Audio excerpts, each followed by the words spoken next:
buttons, Harleybaby45 here, and welcome to another Harleybaby Reacts. Now, this is a little bit of a different one. I'm not reacting to like a Disneyland trip or anything like that. I'm actually reacting to her podcast called Chatting Skeletons. This is going to be a little bit different for me because it's just going to be like a picture and just her talking, but it'll be the same way as my other reacting videos. So the first one I'm going to do is Episode 1, How I Met Harleybaby45. This is basically her telling the story of how her and I met. So, let's get into it. Hi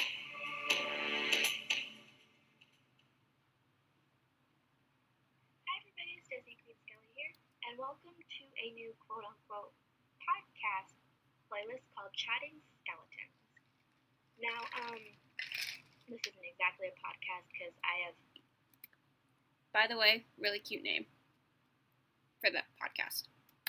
Nowhere else to post it in terms of like it being an actual podcast, but this is, and it's not exactly a vlog either, because one, you can't see my face, and two, I don't know, like, I just figured I wanted to be kind of unique in that I call it something different than like a vlog or a podcast, you know. So this is Chatting Skeletons. This is where I'll be telling you stories that aren't exactly Disney based, but are, you know, stories I want to share with you guys. And if you have any questions, anything you want me to answer, any podcast, you know, you'd like to see for Chatting Skeletons, please leave it in the comments below. I will definitely get to them. But for now, the story I would like to tell today is how Harleybaby45 and I met. So this is going to go back, all the way back 3 years ago to 2017. Actually, it's going to go back a little further than 2017. So we're going to start, I think, in my high school days. So in high school, you know, around 15, you generally get your driver's permit, and then you practice for like, what, 6 months, and then you go and, well, you practice for like a whole year, and then you go get your license at the age of 16, right? Well, my parents didn't do that for me. I didn't get my car until I was 18, and that was only because, you know, at 16 you can get a job here in California, but you need like a not a permit, but like a worker's permit from your counselor or whatever, from your school. And my parents didn't exactly want to go through all that, and frankly, neither did I. So they had me just do chores around the house, and I earned money that way, and frankly, it was a little bit better. It's not a bad way to earn money. Okay, so I finally got my driver's license when I was 18, which was my senior year of school, and then by the time summer hit, I was applying to anything and everything that could possibly hire me. Well, I didn't hear back from anybody until, I think, November of that year, and I ended up getting a job at Target. That was my very first job, but it was only seasonal, so I left in January. But now 3 weeks later, I got a job at Knott's Berry Farm in that February, and I was in the games department. Now, see, I thought it was just going to be like I was going to work in an arcade and just give people prizes, but no. Turns out Knott's Berry Farm has a bunch of games you can play around the park, and oh yeah, there's a ton. I really never went to Knott's Berry Farm that much as a kid, so I didn't really know what they had there in terms of like their games. So, you know, I mean, you know now. The games were everywhere, so it was great. It turns out there were like different levels of where you could be in the games department. Yep. And they always started you off with a yellow lanyard and a green whistle, meaning you basically just worked the games, like, well, specific games. If you got your blue whistle, you could give people breaks, and you got to learn the rest of the games. Well, one exception is that you could be a ball catch for a blue whistle at our basketball game called 3-Point Challenge, or a ball catch for our soccer person over at the soccer game they have. I totally forget what it's called. Soccer challenge. And you don't be there for so long, and you finally start to forget things. Well, around that time, I had only one friend and a not very nice boyfriend. We will talk about him a little bit later. I'll make that a separate chatting skeletons Yeah, he needs a whole thing to himself. Podcast episode. But around that time, I had been brought in with a group of guys. There were 7 of us, but 6 of them were guys. I'd been brought in with a group of guys, and they were really nice people. They were actually super fun. One of them left within like 2 weeks, and then I was the last of the 7 to leave. It was almost like a competition. It was actually kind of funny. But in April, I don't know how I didn't come across her before, but in April, I don't know either, because I'm pretty much everywhere. I was told that I was going to be put at 3-point ball catch. And, sorry, totally off topic. It's called the soccer challenge. That's what There you go. Okay, anyways. So I went to 3-point, and I was supposed to be a ball catch for the, what they call a score keep, even though they don't keep score. The ball catch keeps score, but I digress. Anyway. I went in, and I think she was in the storage room that we had. So I'm walking around, and of course, not very far on our slow days, nobody's in the park, and hardly anyone plays the games. Hardly anyone is there. She's not kidding. There's literally nobody there on our slow days. It is pretty much a ghost town everywhere. Like, honestly, I'd recommend if you guys ever want to go to Knott's Berry Farm, go during our slow season, which is before spring break, before summer, before Boysenberry Festival, which is usually between March and April, which, again, spring break, so I guess that coincides together. And then, obviously, Halloween is pretty busy during the nighttime, but that's a separate ticket event anyways. Thanksgiving break and Christmas break. So if you look on the app, it should tell you, like, the times that we're open, and if you see an earlier part closing, go on that day, because odds are you're going to be able to get on every single ride within about 2 hours, not including lunch, and you'll be able to go home by, like, 1 in the afternoon.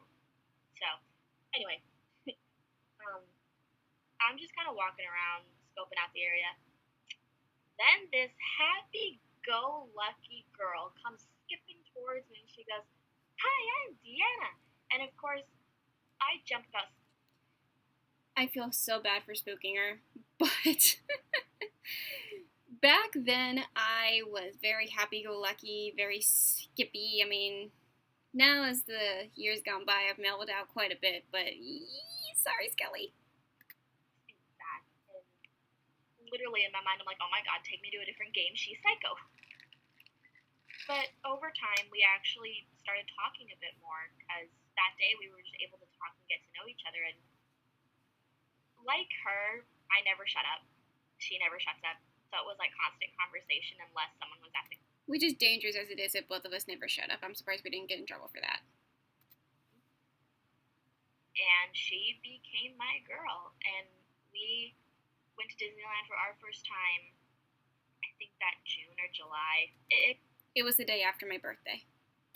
A while, but over time, I just fell in love with her each day, and I just couldn't believe I had found a friend like her. And in fact, around the year after, I had a former friend of mine move in once we moved to the new house that we're living in now. And she lived with me for, I think, a year? 2 years? I think two. No. She lived with me for about a year because she moved out last April. So she lived with me about a year.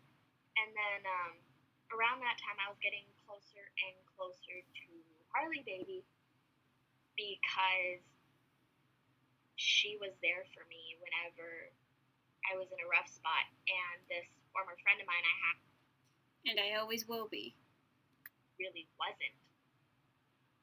We'll talk about her again in a different Chatting Skeletons episode. But,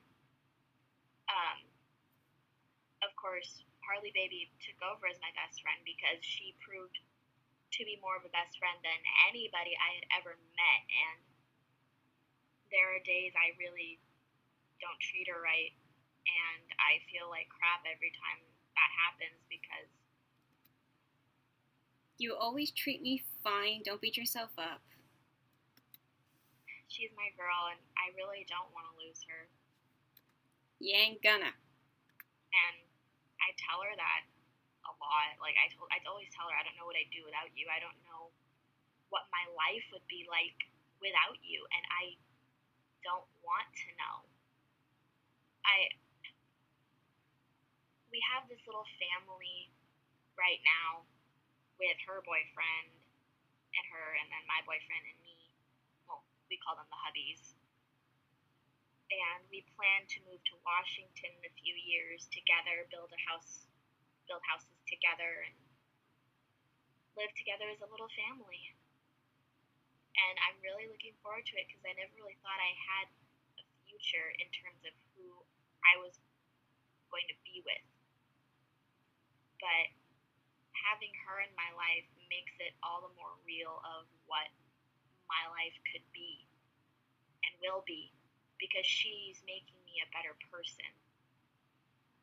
She herself is just a wonderful human being, and I don't know why she sticks around a person like me. In fact, out of this channel, I bet the majority of you wouldn't actually want to know me in person.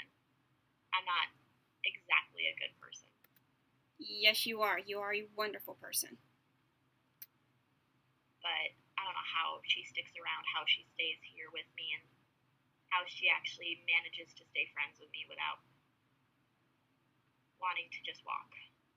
But anyway, sorry to get super sentimental and teary about this, but I just love her. That's how much I love her. I love you too so much. She's my girl, and I really hope I don't lose that opportunity. But anyways, that is how I met Harleybaby 45. Next time on Chatting Skeletons, I'll be telling you a story about how I met the hubby, which is actually a pretty fun story. So, thank you guys so much for listening to Chatting Skeletons. I love you, little skeletons, so much. Stay safe. All right. Okay, overall, super sweet. I mean, I may be a little biased because it's talking about how her and I met, but it was super sweet. And Skelly, remember, you're not gonna lose me. I love you, friends forever. You're always gonna have me around. There's nothing you can do to make me walk away. Okay?